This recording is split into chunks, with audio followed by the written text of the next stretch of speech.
Welcome to the 2040 conversation series. This is the first one we've had. My name's Amanda Cahill and I'm the host of the conversation series moving forward. I'm hoping that everyone can see and hear us okay. I might just jump to that straight away. If you have any technical issues, because I can't see you, there's a little chat box. You should have a little box down the side, and down the bottom it has a little chat icon. If you press on that, you can type messages in there and let us know if you're having any issues.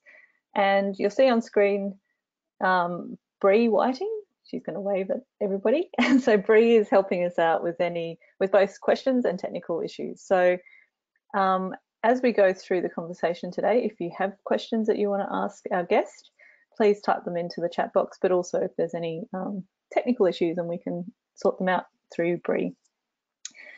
Okay, so we'll get started. My name is Amanda Cahill and I run an organisation called The Next Economy. So I have the privilege of working with communities to help them deal with economic change and other issues, but looking at how they can address those economic issues in ways that are good for people and planet. And I've been very lucky to be involved in the 2040 film for since 2016, I think, when Damon first started thinking about making the film. So I've been very lucky to kind of see how the film has developed over time, and that's been my involvement. Before we get started, I just want to acknowledge the traditional custodians of the land that we're meeting on, elders past, present and emerging. For me, I live on Yagara and Turrbal land, otherwise known as Brisbane in Queensland.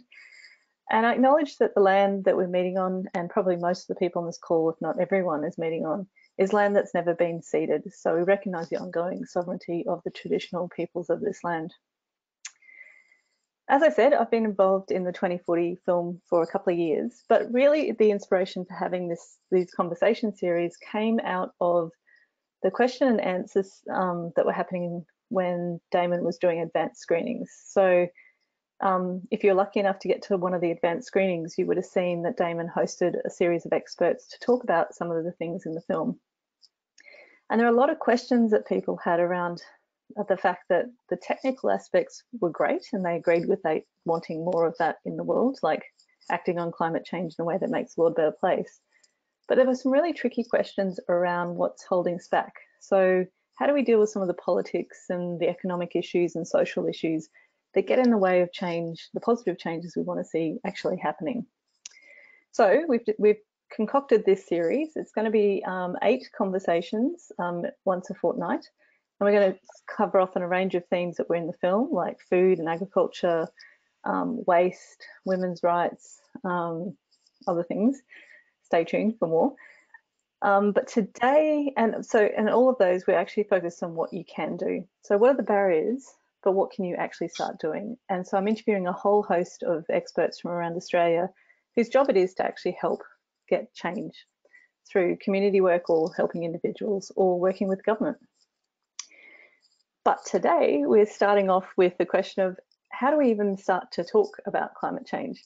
And for that very tricky topic, we have the amazing Katerina Gaita with us, who you should be able to see on screen, hopefully. And Kat is the CEO of Climate for Change, which is a not-for-profit that helps people learn how to talk about climate change. So their theory is if you work with the people who are already on board and give them the skills that they need, they can go and have conversations with people within their sphere of influence. She's got a long background in environment and sustainability issues. She ran her own sustainable living business. She's worked for Environment Victoria. She's a Centre for Sustainable Leadership Fellow. And she's also an advisory board member of the Melbourne Sustainable Society Institute. Before that, she had a background in law, but most importantly, she's the proud mother of Jasper and Misha. And that's what inspires her to be doing this work. And I know she talks about them all the time. So welcome, Katerina, and thanks for giving us up your Sunday afternoon to come and talk to people about this really important topic. It's my pleasure. Thank you. Thanks for inviting me. So, climate change is a bit of an important issue, and we know that the latest IPCC report was saying that we don't actually have much time if we're going to turn things around and peak our emissions, so maybe even as little as 12 years or less. And we just had a pretty big federal election where climate change was a major issue, in that it was supposed to be the climate election. And yet Australia just re-elected a party that's not exactly famous for its policies and acting on climate change. In fact, it's probably more famous for bringing a lump of coal into Parliament and showing that off for the world to see. So what happened?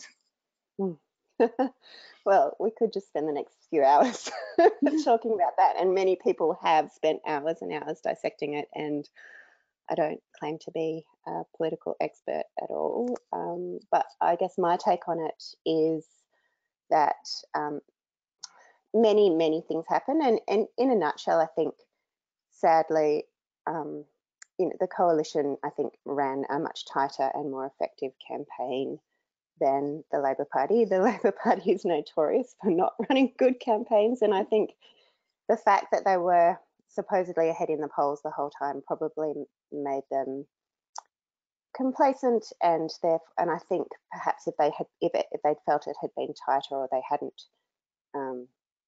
felt that they were ahead, perhaps their campaign would have been different. I think I don't think that this election says that people don't care about climate change, and certainly in some really key areas it was a big issue. But I think the situation is, as it has been for really the last 10 to 12 years, most people do accept climate change is real. It's caused by human beings. They're worried about it. They think Australia should do more. They think it's our politicians' responsibility to do that. And in principle, they want us to take stronger action on climate change, and even at significant cost. So all the polling over years and years and years has said that. But I think it's not, for enough people, it's not a big enough issue to become the priority at election time. And I think there are a number of reasons behind that, but one of them is that people just are confused. They know climate change is real, it's serious, it's urgent, but they don't know how serious, they don't know how urgent, they don't know what we need to do, they don't know necessarily even which party is offering the best action, and they don't know what they can do to affect that. And so when it comes to election time, it's easier to focus on the other things that we're more familiar with and the simple messages that the politicians are telling us. And unfortunately, scare campaigns work. And the coalition did a lot of scare campaigning on taxes and other things. So I don't think it means people don't care about climate change, but not enough people are willing or able to prioritise it at the polls. And that's actually one of the reasons that I set up Climate for Change, because I could see that people cared, but not enough people were taking the action we need to get the action we need from our government. Yeah. Yeah, it's interesting because I was doing, I'm not on mute. I was doing a range of regional forums in places like Townsville, where there's a lot of the communities really split around the Adani issue.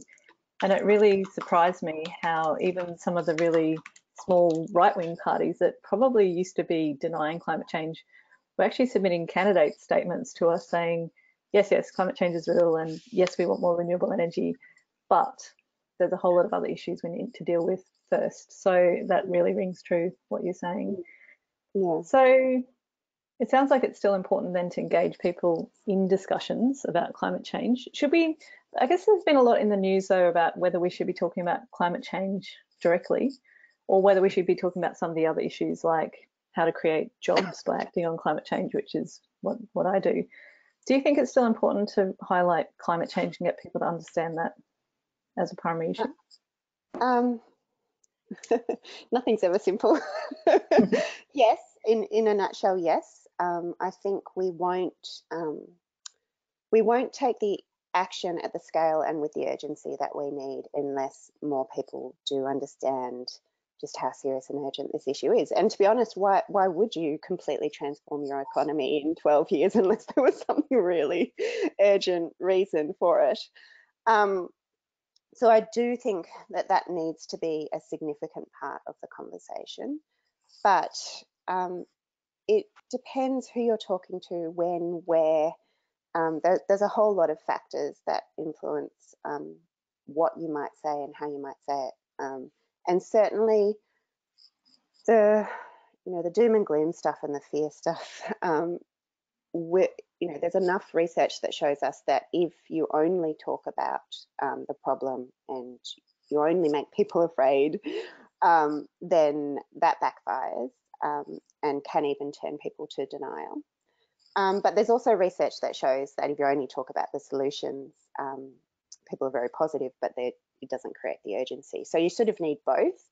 And I think it depends who you're talking to. And I think if jobs and economy are an important issue for people, then I think sometimes you need to talk about that first and make sure people understand that there are opportunities and there are solutions to enable them to be receptive to the problem. So you will talk about the problem, but it might come later. I think some people just need to feel less afraid before they can even feel open to that. So that's one thing. I think the other thing that's really important to remember is that there is research, which I'm sure you know about, that shows that sometimes that if we speak to what are called extrinsic values, or sometimes called selfish values like money, status, wealth, power, if you appeal to those values, even if you win an argument, it can actually activate the sort of selfish side of people, and that could backfire longer term. So I think it is really important when we talk about jobs and economic opportunities that we try and frame them not just about in very simple sort of wealth or self-interested terms, but about the dignity that comes with work, about the that everyone wants to look after their families and live a good life, and it's important that we have jobs for that. So making sure we link economic and job discussions to the sort of to broader values, not just sort of self-interest. I think appealing to self-interest is very dangerous. Can you say a little bit more about that? Why that's dangerous? Or a specific example of how that backfires? Yeah, there's actually a great TED talk. I don't know if there's an opportunity after this to. Yeah, we can post some links and stuff on the website. Yeah, so I can send that through. And Common Cause is the organisation that's done the most research on this. But they've, over many, I think decades, they've looked at people's values across, I think sort of 60 different countries, thousands and thousands of different people from, really representative samples. And whereas we used to think that some people had some values and some people had other values, what they found is that actually everybody has the same collection of values. So we can't, we do all value to some degree power or wealth, but we also all value to some degree community and environment and social justice. And so we all hold these values, but some people prioritize some more than others. In fact, the vast majority of people, sort of 75, 76% of people that prioritize what are called intrinsic values, which are selfless values, or compassionate values such as social justice, environment, community, over what are known as extrinsic values, which are sort of the wealth, the power, status type values. So most of us do prioritize those selfless values, but even if we do sort of fundamentally prioritize those, we can be primed in any instant to prioritize other values. So for example, there have been studies where there was a really interesting one where they got a whole lot of people to do a survey that would sort of evaluate what people were, which values people were prioritizing. And it was exactly the same survey, but half of the people got the citizen survey and half the people got the consumer survey. So same survey, just different titles. And the people who got the consumer survey were actually more likely to prioritize selfish values when answering that survey compared to those who got the citizen survey. And then at the end of these doing it, they asked people when leaving the room, their survey came in an envelope and please put your envelope in the bin as you leave. And they had a recycling bin and a normal bin next to each other. And the people who got the citizen survey were more likely to recycle. Just that one Wow. word. Yeah, pretty freaky and scary, especially since there's other research that sort of shows the use of the word citizen in our media has gone down and the use of the word consumer has gone up.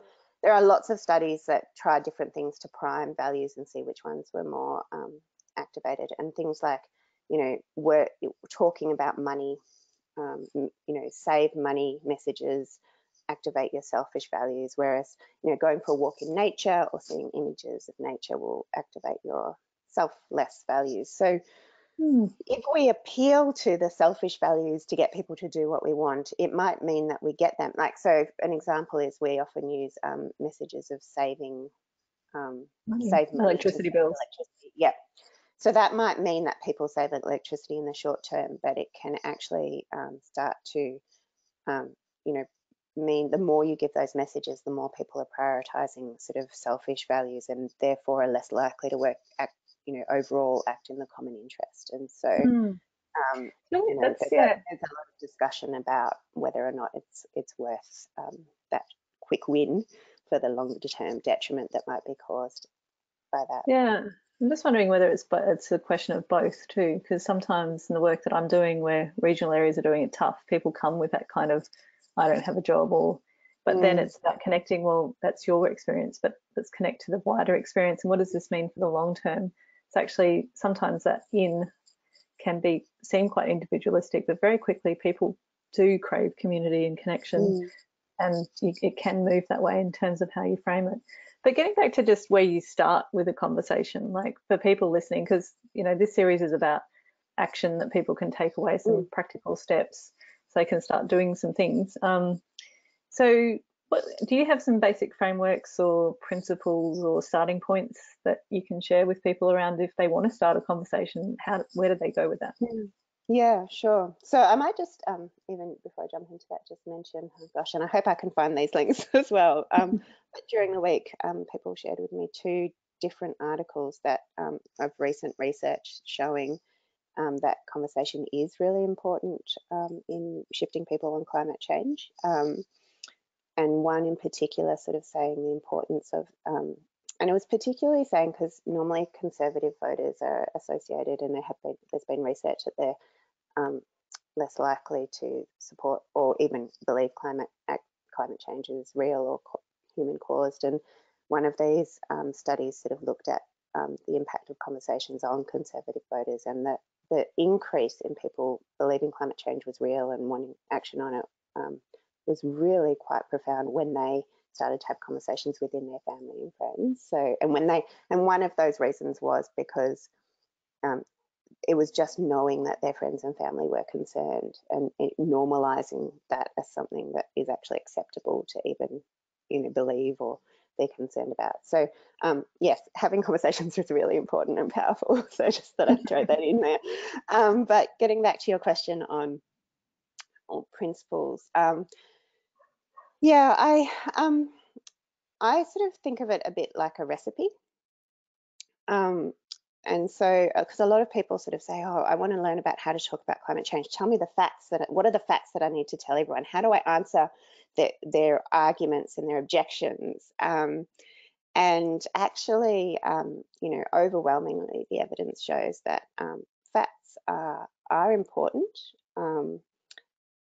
and they can be really powerful, but you don't want too many of them, and that shouldn't be the main part of your conversation. And so I sort of think of that like if you're thinking about baking a cake, the rising agent is really critical. If you don't have it, your cake's a disaster, but you only use a teaspoon or 2, whereas the other ingredients of flour and eggs and all of those things, you use much larger quantities. And so the ingredients that are sort of the bigger ingredients in your climate conversation cake are firstly building trust, which that's probably the number one thing, and there's lots of ways. So it's important, first of all, that the person you're talking to trusts you in the first place, but just because it's someone who trusts us doesn't mean they're going to maintain that trust throughout the conversation. So it's really important to maintain trust throughout the conversation. And one of the most effective ways to do that is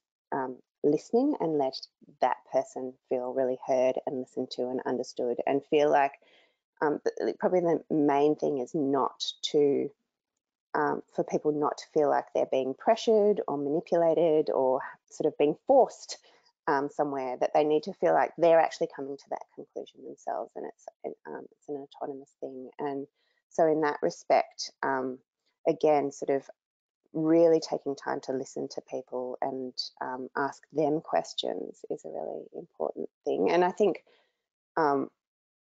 probably the thing that it's really, really, really hard to do, but if you can just try and take a deep breath and sort of let go of any outcome of the conversation, then often you're more likely to get the outcome you would want if you've let go of that outcome. So trying not to actually get to a point, but just let the conversation be a real conversation, and approach it with curiosity, ask as many questions as possible, really listen actively, showing that you're listening, and if you can sort of do what they call reflective listening, which is where you reflect back what you're hearing someone say, or what you're noticing that they're feeling, or what you're noticing is between the lines for them, and really sort of try and pull that out of them. I think that's probably the very first step. And I mean, that's actually really hard. So if you could just practice that for a long, long time, I'm not even very good at it. I think it's amazing where that would take you.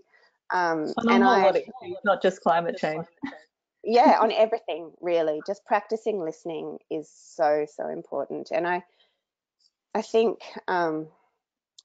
yeah, there was one example that where I talk about listening a lot. I'm not actually, it is a real effort. You really have to consciously try and do it. I think we're not taught that. It's interesting that in school we're taught to debate, we're not taught to listen. And I just think the world would be so different if we were actually taught to listen.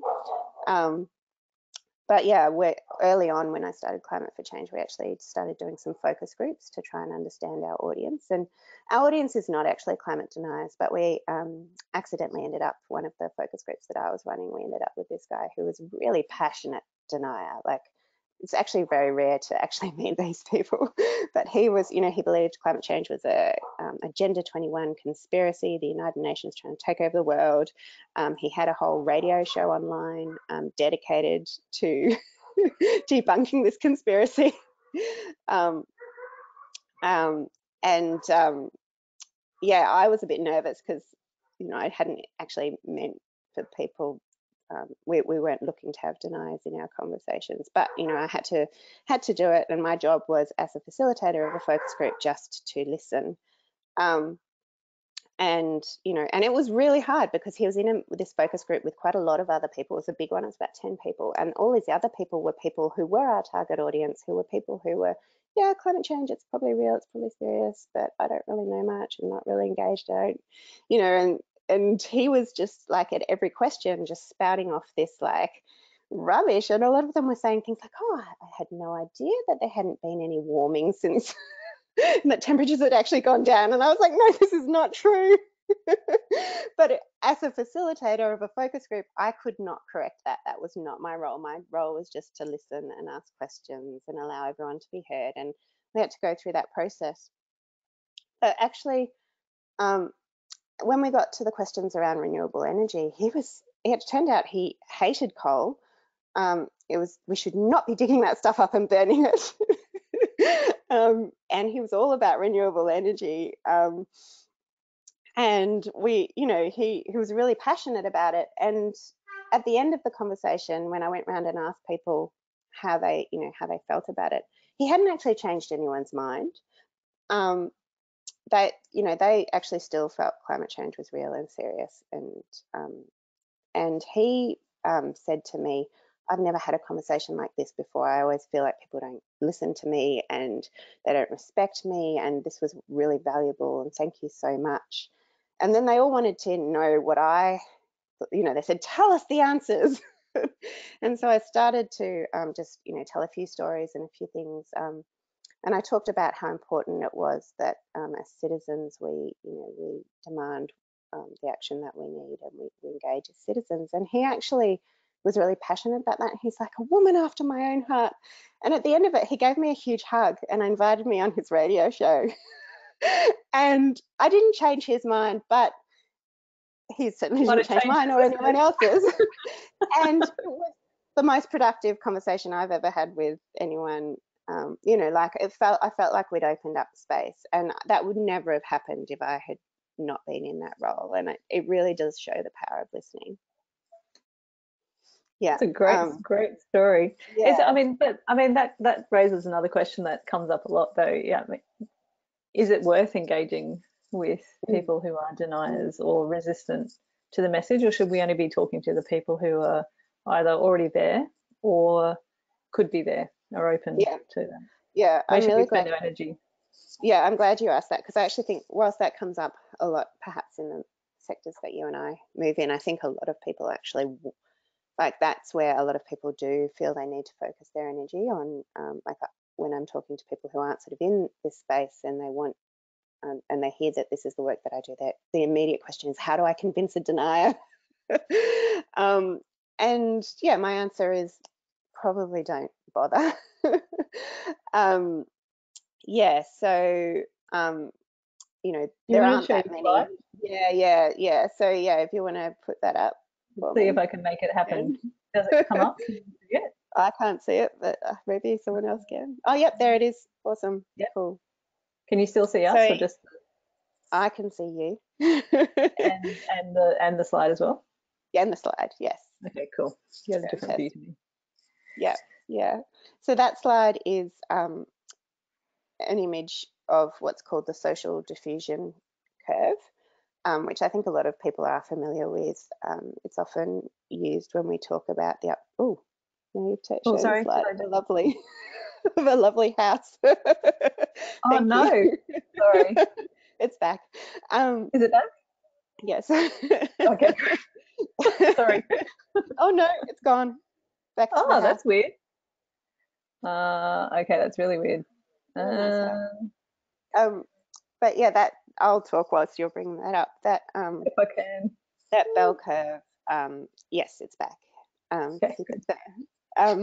So that bell curve is often used to describe the way that products or inventions are taken up by society, but it also applies to social movements and ideas. And basically what you see there is that an idea or an invention is sort of starts with innovators, who are a small percentage of the population. And they're the people who are sort of risk takers and will try things that most people won't try. And if that idea has legs, then the early adopters, or so I like to call them trendsetters, take it up, and they sort of start to support it, or use the iPhone or whatever the thing is. And they're the ones who really, like, so if they take it up, that's when you usually hit your tipping point, and then the rest of society will take it up. It's just a matter of how quickly. Then the early majority come on board. They're the people who, probably aren't quite as willing to take risks or sort of go outside their comfort zone as early adopters, but they're sort of ahead of the curve. And then when you've got 50% of the population, then the late majority hurry on board because they don't want to be left behind. And then you have the laggards who come kicking and screaming. And I think what that shows is that change does not happen by convincing the laggards. It happens by convincing the people who are next in line. And so, we know the majority of people already do believe climate change is happening. They know it's real. They know it's caused by human beings. Most people just don't know how serious or urgent it is, or what needs to be done, or what they can do about it. And so those are the people we can have the most impact on by talking to them. So I generally would say, look, don't bother trying to convince laggards or even trying to necessarily engage with them. But having said that, I think there are reasons why you might, have a conversation, although you may not be trying to actually convince them. I think there's probably 3 reasons that I sort of can think of. One is just if they're a family member or someone close to you, it's you know, we want to have those conversations, and it's fair enough to want to have those conversations, and that's a very personal reason, and it's got nothing to do with the change you might or might not have. It's just about you and your relationship to that person. The second reason, I guess, sort of similar to that, I think, is we're seeing our society more and more divided. And I think it's actually really important to have constructive conversations with people we disagree with, just in terms of actually making sure that we maintain a civil society and we build trust between people. And there is plenty of research that shows that societies function better in all sorts of ways, and particularly politically, and are able to actually move forward on difficult issues when there is trust between people in a society, particularly people who would consider themselves in different bubbles. And so I think it's just really important that we do attempt to have good, caring, compassionate conversations with people, lots of people, and that's a really important thing. And again, in a way, it doesn't matter whether you convince them on the issue. It's more important that we just maintain respect and show that there's more common ground between us than we think. And then the third reason, I guess, is that sometimes you're in a conversation and there's a laggard in the room and there are lots of other people in the room, and that person engages with you, and perhaps your audience then is not so much the person you're speaking to, but the people who are listening. And then you're thinking about what you're saying to appeal to them rather than the laggard themselves. Cool. I'm going to try and turn the slide off. Oh, yeah, sure. Sorry, it's the first time I've done this. You're doing that, I might. Is it gone? Asked about, yep, it's gone. Yeah. Good. You asked about the framework. Just before you do go on, I just want to remind everyone that we're probably going to talk for maybe another 10 minutes, and then we're going to open it up to questions. So if you've got a question, please put it in the chat box, because Bree's collecting all the questions for us so we can find out what you want to know. All right. Great. Sorry, Katerina. Yes. No, that's all right. I sort of gave a bit of a rambling answer to your question about how do we talk about climate change, because there's so much to say. You've got 10 minutes. Yeah, well, I'll try and keep it quick. So yeah, first of all, I would say think about who you're engaging with, and secondly, I would just say, yeah, the more you can listen and ask questions and be curious and let go of the outcome and just sort of let it be an authentic conversation, the better. And that's a really good place to start, and just practice with that. But then there is a point at which you get to wanting to offer your thoughts, or try and move someone more than just listen to them. And I think, well, I know that the things that are really powerful there are, first of all, to speak to the values that people hold. And so listening really helps you understand what those values are. The second one is, rather than, or I would avoid arguing at all costs. Arguing just doesn't convince. People have a natural instinct to argue back and push back when they feel like they are being pushed in a direction. So ways to get a point across without arguing. The first one is to turn your argument into a question. So think about, if your argument is, I should have a better example at the top of my head, but one situation I had years ago, talking to people, we'd been having a conversation about a whole range of things. Earlier in the conversation, they talked about how we needed better hospitals and schools, and then later on they said we pay too much tax. And I think we don't pay too much tax. That others might disagree with me, but normally I would argue that point back and make an argument about that. But in this particular instance, rather than saying, oh, but we need to pay tax, that's how we fund hospitals and schools, and this is that sort of thing, I just said to them, oh, that's really interesting that you say that. And I'm actually really curious, because earlier on you were talking about how we needed better hospitals and schools, and I've always understood that hospitals and schools are funded by the taxes that we pay. So if we're paying too much tax, how do we get better hospitals and schools? I'd really love to understand your answer on that.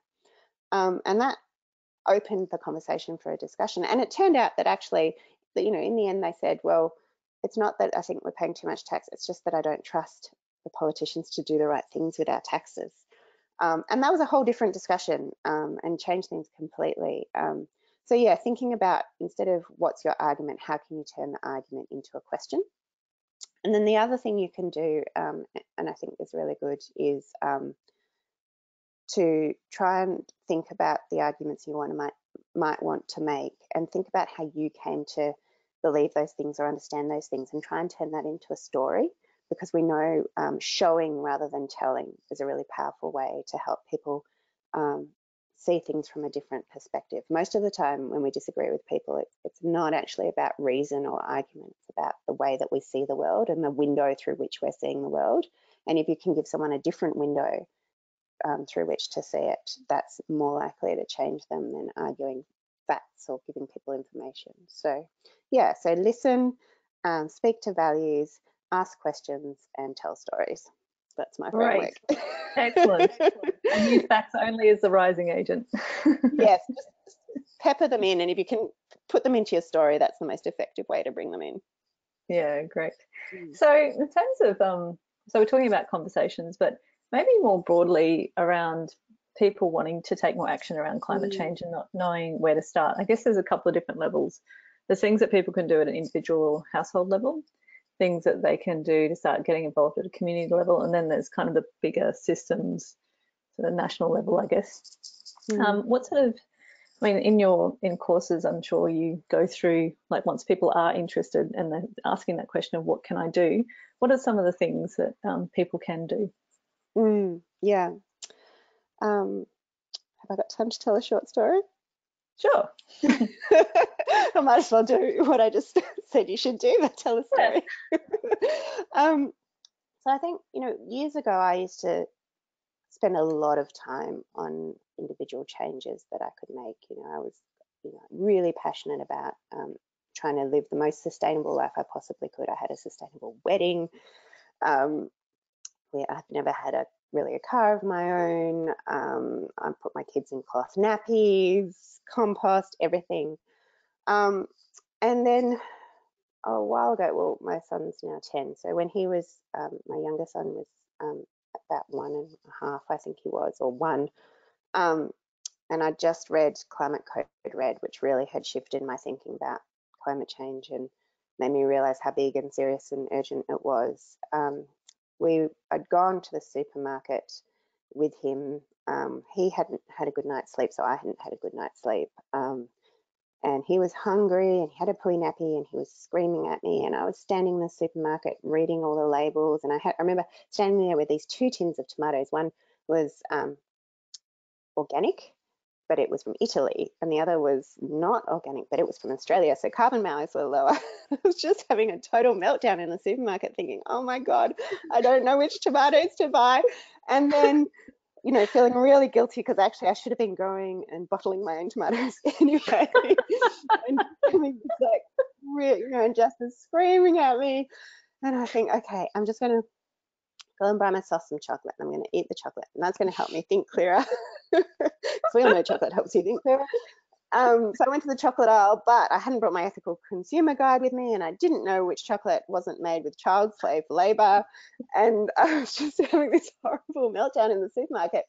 And then this just wave of anger came over me. I was like, hey, hold on a second. Why is it my job to read every label and to bring my consumer guide and make sure I buy the chocolate that isn't made by child slave labor? Like, how on earth are we using child slave labor in the first place? How is that a thing?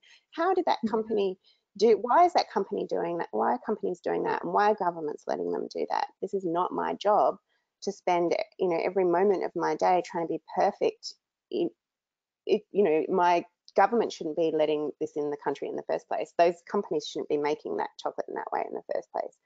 And I realized that, I could work as hard as I possibly can, and I still would never live a perfectly sustainable life, because I'm an individual in a system that sets me up to fail and that is fundamentally broken. And with only so much energy and time and money and knowledge, I have to put my efforts into what's going to have the biggest impact. And changing the system is far more impactful than changing yourself in a broken system.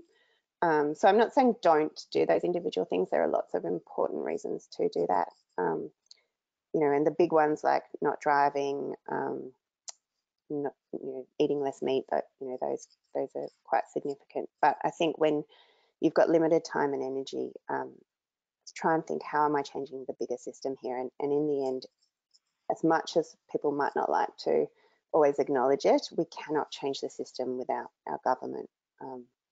You know, individuals, communities, businesses can do a lot, but we need government to act. And so it's really, really, really important to act as a citizen in our democracy, as well as the consumer in our in the market and an individual in our community. So, you know, voting, writing letters, getting involved in protests are all really powerful. And I think one of the things I read last year that I really liked was to think of climate action as a practice, a bit like, say, a religious practice or a martial arts practice. You know, and if you think about religion, there are different pillars of your practice. You know, this is a dangerous analogy, Katerina. Well, there's prayer, and there's, you know, the tithes that you pay to the church. And I don't know, I'm not religious, so I don't know what the pillars are, but so what's the Sunday Mass thing? And it's also about putting aside that time and prioritizing it and making sure you repeat it over and over again. Because a lot of people sort of say to me, well, what are the top 10 things I can do? And it's, you know, it's not a top of, you know, a list of 10 things that you tick off and then you're done. It's an ongoing practice. And it really is about actually putting aside some time, you know, at least once a fortnight, ideally a few times a week, and, you know, bringing in some certain practices. And that might be some individual practices, but making sure you bring into that some democratic practices, like writing a letter to a politician or, you know, signing a... So I'm just thinking through the religion analogy. So you'd be doing your own reading and research to make sure you're onto it, and doing your individual prayer and making sure the way you're living is in integrity with your values. So that's changing light bulbs and riding your bike and all the different things you can do to cut down on your emissions and absorb emissions, planting gardens as well, and trees. And then there's the, I guess, going to church. So what's that? Is that going to meeting with other people? Democracy, potentially. Yeah, I guess I would see it as engaging in your democracy, potentially. Yeah, especially, like, I think a lot of people in our organisation have started up getting together once a month and writing a letter to a politician together. So that would be a really nice practice, you know, getting together with people and engaging in your democracy. Yeah. Could it even also just be making sure you signed up to newsletters of your organisation, but the Climate Council, Solar Citizens, other organisations. So you're actually on top of what's happening and know what's going on and can connect with the community, I guess, with that as well. Because there's quite a lot of groups that people can get involved in, and it does a lot of the work for you in terms of when there is a submission or an opportunity in the political arena, you're actually already on it and you know what's going on. AYCC is a good Australian Youth Climate Coalition, is another good organisation. So actually, I mean, I subscribe, I think, to pretty much all of them. And what I do is I have a folder in my emails that's called actions. And I mean, some of those actions I can action straight away if it's a petition or it's something quick, and I'll just do it and get it ticked off. But then the things that I might want to put a bit of thought into, and there is a bit of, doesn't have to be done, you know, within the next 24 hours. I put into my action folder, and then I try and come to it once a week or once a fortnight. You know, I put aside time and I open up that folder and I try and do a few of those actions, and that's a really great way of, doing a practice of, you know, just taking action. I like that idea. Into your life, which is, I mean, we have a newsletter once a fortnight from our organisation, Climate for Change, and we always include at least 3 actions, a sort of get informed, a stand up, and a reach out action that you can take. So, you know, everyone can just subscribe to that, put aside, it comes out on a Friday, block in your diary on a Saturday or a Sunday, your action time, and just do those actions, and then you've done them. And that's at least some way of taking action. And I think the other thing I would add to that, Justice, in a lot of churches, there are tithes, which is 10% of your income to the church. Well, you know, I and quite a few people I know have taken the giving pledge, which is 10% of our income to charities, and I think that's also a really, really important thing. You know, particularly advocacy organisations, they are, you know, workers have unions, companies have industry bodies. The people that we need to, you know, rise our voice up and so that we can be heard in our democracy are not-for-profits, and you know, I really think we need to support them. So yeah, we, you know, always put aside 10% of our income to different charities. Or so start your own organisation and then take all your money. Yeah, yeah. I just want to get to some of the questions people have been posting because we're starting to run out of time. Oh, sorry. That's all right. So the first question, I'm just going to read these out. Bree sent them through to me. So some people say we shouldn't be saying climate emergency in primary schools. It's too alarmist and it's scaring kids. What language about the climate emergency should we be using, and what stats and reality can we use? Should we be worried about scaring our kids? And that's from Katerina Gaita. Yeah, thank you, Katya. Oh, there's so much in that question. Well, there's a couple more, so. Yeah, okay. So I feel like there's two separate questions there almost. It's like there's the question around the language of climate emergency, and that's one particular issue. And then there's the issue of how we talk about climate with our kids.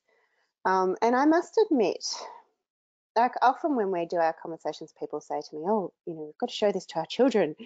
And I sort of feel like, you know, these kids are going to have to live with climate change all their lives. Can't we just let them be children? It's our job to fix this problem, not theirs. They're going to have to do it for a long, long time. So I think, you know, it is important to be actually careful about allowing children to be children and not take this burden on, and really think about if and when and how we talk about climate change to them. So I'm really glad that that's been brought up. Having said that, it's really hard not to talk about it these days because it is in the news so much. The climate strikes, kids are hearing about it. So I think we do need to have that conversation. And there was actually, I think The Guardian last week published a list of 10 books that you could use to talk about climate change with your kids. And I think that would be a good way to start. So that's one way. I think also talking to kids about giving them things that they can do so that they feel powerful and empowered, and they, you know, they're not feeling sort of like this is a problem that they can't do something about is really helpful. And so the climate strikes are really great there, and 2040 is really great. And I think, you know, showing them 2040 yeah, is a really great way to have that conversation with kids. So yeah, I would probably, I think in terms of whether or not to use the word climate emergency, it's such a complicated thing. I think in the end, the language we use is not, especially when you're having conversations, it's different if you're messaging, if you've got a soundbite and you're on the news, or you've got a billboard, or you've got a tight time, then language is really, really important. But when you're having conversations with people, I think it's more about what we talk about and how we frame it for people. And then and then that language will come from that. And so with kids, I think, you know, there's no point denying that this is a serious and important issue, and it is scary, but I think, you know, we do need to reassure them, and at different ages allow them to come to grips with, you know, the full reality of it. So I certainly, I do try. I've got a 10 and a 15-year-old, and yeah, I don't, you know, they both know about climate change, they understand it, but I try and reassure them, particularly the 10-year-old, because it's not, he's got plenty of time to worry about it. And just to sorry, there's a couple more questions. Sorry, I talked too much. That's all great. I wish we had longer. Just on that note, though, I will tell everybody that the next school strike, which is going to be a broad strike, the kids are wanting everyone to turn out on the streets on the 20th of September. So find out more about that and sign up, because it's going to be fun. The school strikes are actually really fun to get involved in as well. And it is on a Friday, so make sure you you know, tell your boss now that you can't make it to work that day. Get that day off work, mate. You know, make this it's worth taking that time off and bearing those consequences. It's a really important thing to do. And yeah, get friends, as many friends along as possible. Great. Okay, so there's 3 more questions, but 2 of them are kind of related. So maybe I'll the first, another one. I don't know if we're going to get through all of these people. So the second one, I don't feel like I know enough about climate change to have an effective conversation with somebody. I know that I care about the subject. I know I'm doing lots personally, but I don't feel confident enough to speak on a topic broadly. However, I do want to have this conversation with friends and family. What are some simple conversation points to start a discussion? From Nicole Tognetti, I think you said you sent in. So yeah, I think most people feel that way, which is why we don't talk about climate change. And yeah, so one of the articles I referred to earlier, talking about the importance of speaking about or having conversations about climate change, echoes research that's been done in the States before as well.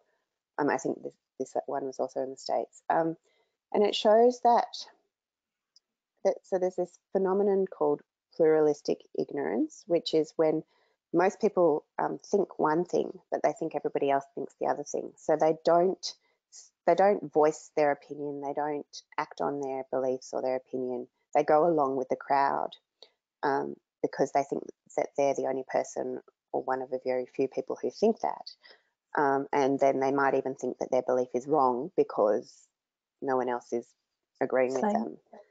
Yeah, so the Emperor's New Clothes is an example of that. And there's a lot of research that shows that that's the case with climate change, that most people are actually quite worried about it, but they're not hearing people talking about it in a way that reflects, and particularly perhaps in their circles, that reflects what they're feeling about it. And so they press down those feelings and they deny what they're thinking because they think they must be wrong, or it's not popular to think that. So just the mere fact of having a conversation and expressing your worries and concerns and your feelings is actually really, really powerful. Yeah.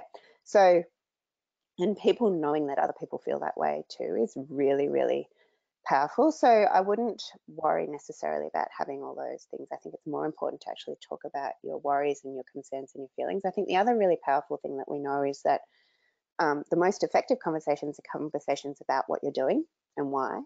So, if you talk about the doom and gloom and how terrible climate change is, that just, even if people believe you and agree with you, they're just like, yeah, well, isn't it? This is just terrible. So let's just. Nothing I can do. Yeah. Yeah. So they just sort of spiral downwards or turn the other way or whatever. Whereas a conversation that is, I've been hearing a lot about climate change and I'm feeling really anxious and worried about it, and I feel like our government needs to be doing more, or I feel like I need to be doing more, so I've joined this group, or I've signed up to this thing, or I'm going to the school strikes. How do you feel about it? Would you like to join me? I'd love it to have someone with me, is actually a really powerful thing. And even a conversation that is, I feel like I need to understand this better. I don't, I sort of get it, but I can't talk about it with the people. Would you like to watch? I want to start a conversation group where, once we get together, right? Yeah, like a movie club or a book club, and we'll read something together and we'll talk about it. So rather than trying to feel like we know that, hammering people with information and facts very rarely persuades them anyway. Whereas going on a journey with them or taking them on a journey with you is far more powerful. So I would think about ways of actually, getting people to join you in trying to understand things and read things and talk about them and process them together, rather than trying to think that there are like these 5 key facts that if you just tell them, then somehow people will be convinced. Yeah, that reminds me, a couple of elections ago, I come from far north Queensland, and nobody was talking about the reef issues, and I just went, I care about the reef. I don't know much about what's going on, but I just grabbed some flyers that just had facts and the policy statements from different politicians, and then door knocked and just said, look, I care about the reef because I'm from far north Queensland. I didn't have a lot of information. This is what I found helpful, and just handed them out to people. And people were just like, what, really? And then they wanted to have a conversation because they're like, oh, I don't know much about it either. So it's a good way to go. Okay, I think we're going to have to wrap up with this last. I'm going to merge 2 questions together because they're ones that come up a lot. So the first was, what kind of role do you think social media plays in talking about climate change, from Jessica Baker? And the similar question was, the media has such control over the mainstream conversation. For example, in the election, people didn't even know what the different policies were. So what do we do about that? How do we deal with the media side of things, I guess? So that second question was from Nicole Johnson. Yeah. I wish I had a silver bullet for that one. And it preoccupies me a lot too, and I don't know that we've got the perfect answer for it. I do know that, you know, people don't necessarily, the things that convince people are trusted sources, and the media isn't particularly a trusted source. So certainly having, you know, conversations with people that trust you is one way of sort of bypassing the media with people around you. It's sort of slow compared to, you know, a social media post reaches thousands and thousands of people, whereas a conversation might just reach a few people. But, you know, the more we can have that, encourage other people to have that, we can have that ripple effect. And I guess also trying to engage strategically with people who are most likely to be influenced, or, you know, who can have influence is another way of doing that. I think it is also important just to, you know, engage with the media, write letters of complaint when you see misinformation, write letters to the editor. So again, the groups that we have called MPEGs, MP engagement groups, they also write letters to the media and things like that. So once a month or twice a month, getting together and, you know, just thinking, who can we write to now? Politicians, media, just, you know, trying to have that voice is really important. Can I just jump in there, because often we say that, but what a lot of people don't realise is that the number of politicians and journalists actually who've said to me, you've got to tell people to show up. They don't think the letters go anywhere, but it actually gives us an excuse to prioritise climate change. But if no one is telling us it's an issue, because you assume that we think it's an issue, we've got no power to push this. And I've had a journalist this week reject a story based on the fact that he didn't think anybody cared about it. And I'm like, I know people care about this because of every conversation I have, but he's not hearing that. He gets influenced by different people. So doing that direct engagement is really important. And it's so important. There was research out of the States that showed that in the US, politicians actually tend to be more conservative than their electorates. And it's because they only, like, conservative people are more likely to write to them, and on climate, it's the same. Like, we know statistically that you know, people who object to climate action or climate deniers are actually a smaller percentage of the population, but they're loud. So it's really, really important to be loud too. And the same, like the story you just said, my local member said the same thing to me when I went to visit him. He's like, well, you know, we had 5,000 emails on animal exports and we're doing something about it, but guess how many emails I've had about climate change in the last 6 months? You're the first person. So, you know, yes, I believe it's real and serious, and I should, you know, we need to do more, but I can't do more, and I can't push anything with my party or in the parliament unless, you know, I can say this is what people care about. It's, you know, get out of my office and go and start talking to people and get them to write to me, and then I can do something. That's exactly what he said to me. So, and that's a really good note that we're going to wrap up on. So get engaged, talk directly to your politicians and the media, have direct conversations with people around you, because that's actually the most effective way, with people that trust you and that you trust. Think about it like a religious practice. I can see people using that really badly. But think about in terms of how you educate yourself, how you make sure you're living in alignment with the values and the principles around acting on climate change in your own sphere of influence, as well as your work, not just your household. And then connect with other people, like find the places where people are gathering and support each other, because it's in that support and sharing with each other that actually is a lot of fun. It's not just about changing the world, it's actually engaging with people who are like-minded, and it's building society. It's actually building a better. I love that point that you made around it's worth having the difficult conversations, because it's actually what keeps a democracy working, is when we know how to have those conversations, because it helps with this issue, will then help us have even more difficult conversations on something else. So that was fantastic. Thank you so much for joining us. Thank you. And if people want to learn, so if people want to learn more about Climate for Change, what's your website? We'll put it up on the website as well. www.climateforchange, which is all one word, no numbers, .org.au. Yep. And that tithing, like I'll encourage everyone to donate to the work, because these guys are really kicking some goals. So there's one good organisation, there's others as well. So again, there's AYCC, the Climate Commission, Beyond Zero Emissions does really good technical work on how do we actually reduce and absorb emissions. SEED is an Indigenous network that's doing work with First Nations groups on the front line around climate change and climate impacts. Anyone else, Katerina? Oh gosh, there are so many. I mean, yeah, it depends where you are as well. Some of them are state-based or local as well, but yeah, there's some. That's a good starting point. But you know, find out who's active in your local area and get involved. So in the next fortnight, we're going to move on to talking about energy. So we've talked about the climate issue. One of the biggest things that we need to do is change our energy system. So we're going to look at where is Australia at in terms of renewable energy? How far do we have to go? What's actually getting in the way of the changes that we need to see?